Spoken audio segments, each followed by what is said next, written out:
연구가 아니고 왜 과기부냐. 우리는 병원만 있는 게 아니라 연구소도 많으니까 우리에게 병원은 그냥 여러 기관 중에 하나인데 병원은 원래는 아주 작게 시작을 했어요. 테스팅 베드식으로. 연구소에서 만들어진 그 연구물을 이렇게 좀 실험해보는 그런 정도였다가 이게 이제 굉장히 커진 거죠. 제가 봐도 어떤 부분은 복지부 쪽에서 관심이 있는 게 많지만 그래도 기본적으로 보게 되면은 이 기관의 설립 취지를 보면은 과기부가 맞긴 맞아. 네, 과기부가 맞습니다. 엄청 차이가 있어요. 하나는 여기는 그냥 병원이 아니거든요.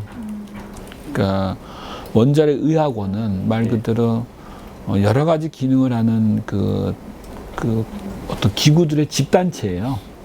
방사선 의학 연구소가 있고 국가방사선 비상진료센터가 있고 RI 신약센터가 있고 그리고 원자력 병원이 있어요. 그러니까 여기서의 병원은 여러 개의 우리는 단이라고 표현하는데 여러 개의 단 중에 하나죠. 그게 이제 주라고 보기는 좀 어려운 부분이 있고. 근데 제가 전에 했던 거는 사립대학교 병원장만 했기 때문에 사립대 병원 같으면은 병원장이 전체 예산 속에서 어느 정도 자기 스스로가 뭐 예산이라든지 인력을 좀 재편한다든지 이럴 수 있는 여지가 있는데 공공기관이다 보니까 이제 한 해 예산이나 이런 게 짜여진 대로 그대로 진행이 돼야만 되기 때문에 탄력성 같은 건 좀 확실히 좀 어렵고 근데 공익성을 많이 추구하다 보니까 사립대는 그 효율이 제일 중요하거든.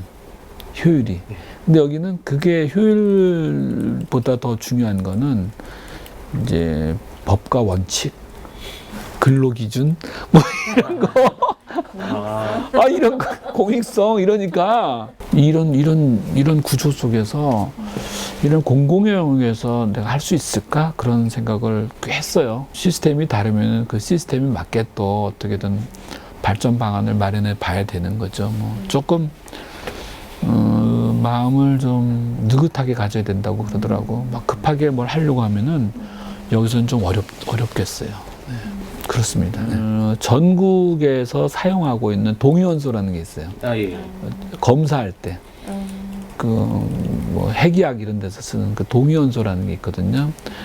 근데 그런 동위원소는 아무나 이렇게 만들어내지 못해요. 엄청난 시설이 필요해요. 쓰는 거는 뭐 쪼맨큼인데 엄청난 시설들이 필요하기 때문에 이런 사립기관에서는 그거를 만들지를 못해요. 생산 시설을. 그런 시설을 우리는 다 갖고 있어. 근데 이제 이런 걸 유지하려고 하면은 비용이 많이 들잖아요. 이거는 절대로 돈을 벌기 위해서는 할 수가 없는, 이거 그냥 갖고 있으면은 그 즉시로 바로 이제 계속 돈이 나갈 수밖에 없는 거.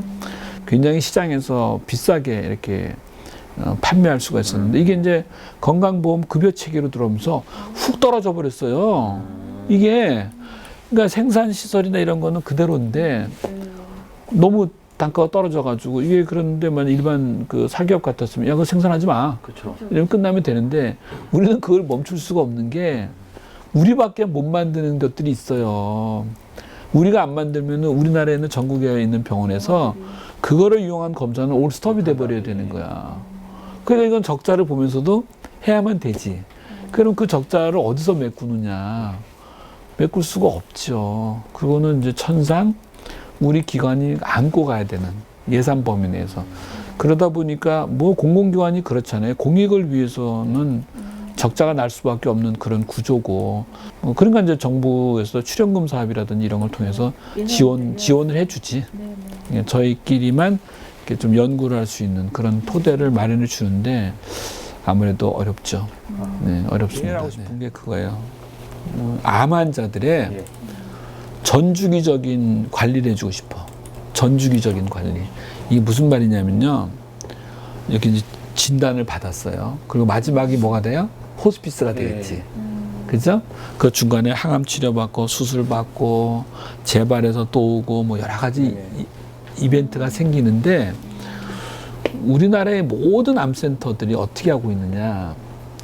뭔가 적극적인 치료, 항암 치료가 들어가거나 수술이 들어가거나 하는 그런 환자들만 치료의 대상이 되지 그 중간에 있는 환자들 예를 들어서 항암 치료 이번에 내가 끝났어. 그럼 다음 항암 치료가 4주 뒤야. 그럼 집에 가야 돼. 근데 집에 가서 너무 괴로운 거야. 항암 치료의 이 후유증으로. 그리고 괴롭지 않아도 맥이 없어. 아무것도 안 돼. 근데 이제 상급 종합병원은 이 병상 순환을 빨리 해야 되기 때문에 항암 치료 끝나가지고 너 걸을 수 있지? 너 빨리 집에 가. 이러는 거야. 그래서 저는 좀 만약에 제가 여력이 되면은 전주기가 뭐야? 여기서부터 끝까지 전부 다 병원에서 컨트롤 해줘야 되는 거죠. 그런 환자들 또 따로 모아서 지지요법도 좀 해주고 영양 상담도 좀 해주고 또 재활치료도 좀 해주고 우리는 또 재활치료도 안 해. 암 환자 재활이라는 게 우리는 없어요. 병원에서는 수가 인정이 되는 약물 투여받을 때하고 수술 받을 때 이외에는 그냥 너 알아서 너의 의지야 뭐 이러면서 그냥 내깔려 두는데 여기서 이제 제가 하고 싶은 게 진짜 우리는 환자 중심으로 한번 좀 생각해 보자. 환자의 관점에서 볼 때 우리가 케어 못한 게 뭔가 이런 거 보는 겁니다. 네. 이제 코로나 사태를 보니까 우리나라의 공공의료가 부실하더라. 난 그렇게 생각 안 해. 이런 거는 공공의료의 문제로만 볼 게 아니라 전체 의료의 문제로 좀 봐야 되는 거거든요. 그래서 이런 뭐 재난 사태를 대비해서 공공의료를 왕창 확대해 놓고 이러기보다는 공공의료는 평상시에 자기네가 해야 될 영역이 있어요. 그거 뭐냐면 치료 중심이 아니라 방역과 예방 중심. 뭐 이런 걸 주로 하다가 정말 그 재난 상황 정도까지가 오게 되면은 공공의료가 중심이 돼서 사립기관과 함께 공조하는 시스템으로 가는 게 맞는 거지. 공공의료 기관 그 영역을 좀 제발 훼손시키지 말아라. 정치권에서. 무슨 말이냐. 우리 처음에 코로나 이거 터졌을 때요. 코로나 사태 초기에 제가 보니까 이런 감염병 사태의 천병은 어디냐면 원래 보건소가 돼야 되는 거예요. 보건소부터 시작해서 보건소가 최말단입니다. 거기서부터 시작해서 공공의료를 확대한다기보다도 내 얘기는 공공의료를 재정비 좀 했으면 좋겠다. 영역을 명확히 해서. 사립대학교 병원장을 이렇게 하고 보니까 교수로서 보니까 야 우리나라 한국의 의과대학 교육 문제 심각하다. 의과대학 교육이요? 우리나라 의대 교육 진짜 심각하다. 왜? 초중고를 전교 1등 하던 애들 다 모아놓고 피부과 의사 만들고 있어. 2등 재활의학과 의사 만들고. 의과학을 안 해요. 과학을 해야 될 거 아니에요. 이렇게 환자 보는 것도 중요하지만 먹거리를 창출할 수 있는 노벨상이 나올 수 있을 만한 그런 의과학이 이게 의과학을 하겠다는 사람이 아무도 없는 거예요. 큰일 났어요. 이거는 진짜. 그래서 제가 생각한 게 저도 생각했고 그다음에 카이스트도 계속 고민을 했던 거예요. 지금 이제 카이스트, 뭐 포스텍, 유니스트한 이런 과학 관련된 그런 그 대학들의 고민이 여기 있는 거예요. 세상은 보니까 의과학을 해야 되는데